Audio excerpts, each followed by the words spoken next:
guys, we're here in Salt Lake City for our company retreat. So excited for you to see what we're up to and basically for the whole team to be here.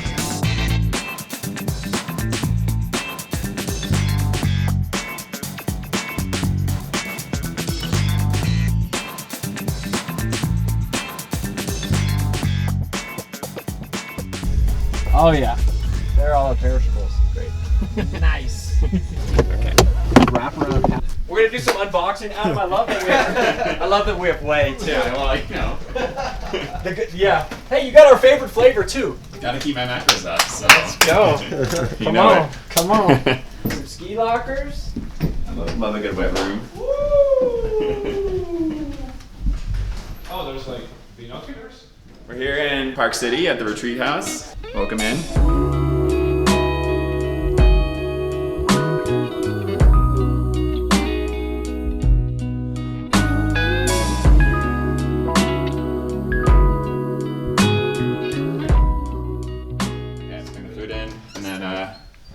Lunch. Let's do it.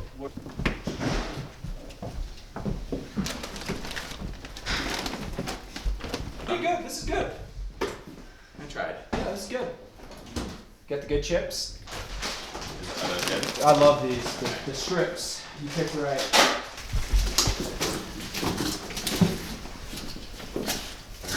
Wow. The purpose of this retreat is really fun. Most of our retreats are workathons.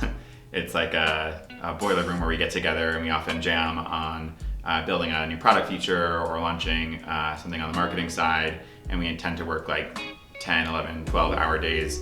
But since the last time we got together, a ton has happened in the life of the company. We launched Blaze, we've grown to thousands and thousands of customers. We actually made the team a bit smaller, all while we were remote. And so what we wanted to do at this retreat was recenter ourselves together in person, have fun. So we're doing a ton of skiing, we're going to Utah Jazz game, like always we make a ton of cocktails. But we also have some serious stuff we wanted to do.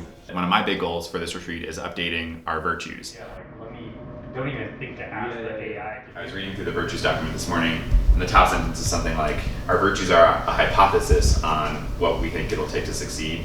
And now that we've actually started to succeed, what I want to do today is think about what were the key inflection points that helped us get from hopes and dreams to something that people are actually using and loving every day, and business that's growing and thriving. What can we learn from what we've done?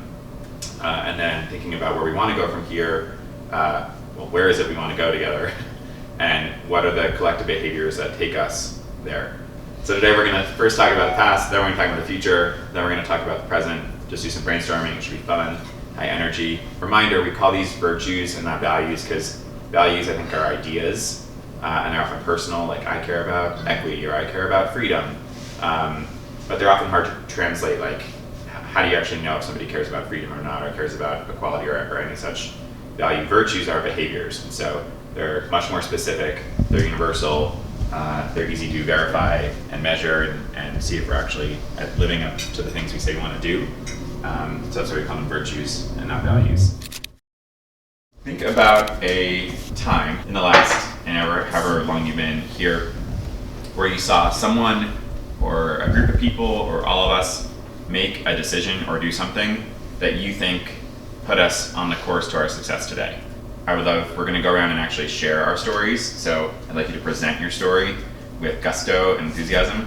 So I will give you 10 minutes or so, or however long we need to think of your story. Tell it like a story, like set up the context. What was the situation? What was the problem? What did you consider as alternatives? What did someone do? What was the impact? What should we learn?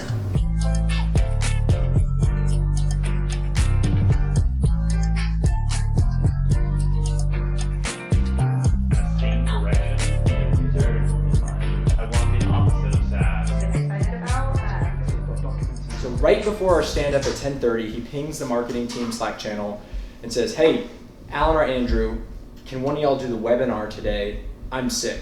And I look at my watch and I'm like, that's in an hour. And there's over 100 people registered for this, probably 200 plus people, and we know over 100 show up. And you have to present for like 45 minutes to a screen. You can't see the audience. You're talking to yourself in silence for 45 minutes, And then you got to answer questions for 15 minutes afterwards. And I'm thinking, people would literally die. They would rather die than do public speaking, right? Like that's how much people fear public speaking. So I couldn't believe what he was asking Andrew or Alan to do. And I was glued to my screen. I was like, what are they going to say? What is going to happen here? This ask to me was monumental. But Alan, our protagonist, completely unfazed, cool as a cucumber, gets on the marketing stand-up, cheerfully tells Adam, hey, I don't mind doing it, even makes a joke and goes, I might need a shower this morning. I can definitely do it. And here I am thinking, oh my goodness, this guy is putting the entire team on his back, hosting the webinar, showing off Blaze to over 100 different interested customers, keeping his ego in check, all while risking the potential of looking foolish in front of all these people. Because again, our stand-up lasted until 11. He had 60 minutes to shower, prepare, get in the right mindset, fix everything up, figure out what he's going to do, and go talk to over 100 different people for 45 minutes. So I came away from all this beyond impressed with his humility, his willingness to help out a teammate who happens to be a CEO and boss, even if he meant he suffered personal embarrassment or humiliation. He wasn't going to let Adam or the team down.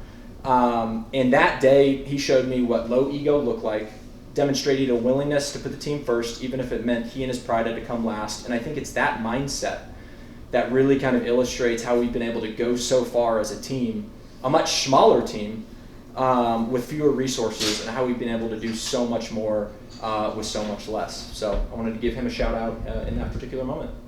Thanks, man. Like, what's true about our reality, or in other words, what do you want to be true about our reality a year from now? So we've passed the break-even point. Top 90% of our industry. We're all getting paid more. Let's go. Can we double hold that? Widespread brand recognition in the AI space. We're still pushing the edge of the industry for our customer base. Blaze a Super Bowl ad. Let's go. Okay, so these future states are great. How do we need to behave as a team to achieve them? Focus on what works, let go of what doesn't. Leverage experts, because we're not experts in everything. Remember who our customer base is and build specifically for them, and continue to keep our brand differentiated from the market. We set trends rather than following them. Love our customers. It's like a southern phrase. I just like that idea. Like, listen to them, build for them, speak to them, solve for them. Involve the whole team to win, and we do best when we're all focused on the same things. Make it fun. Life is too short to work on stuff that, I don't know what I wrote there, but you don't like doing. Yeah, there you go. Great. I think this is enough to sculpt some new virtues, so thank you. Hey, feeling good, like I should.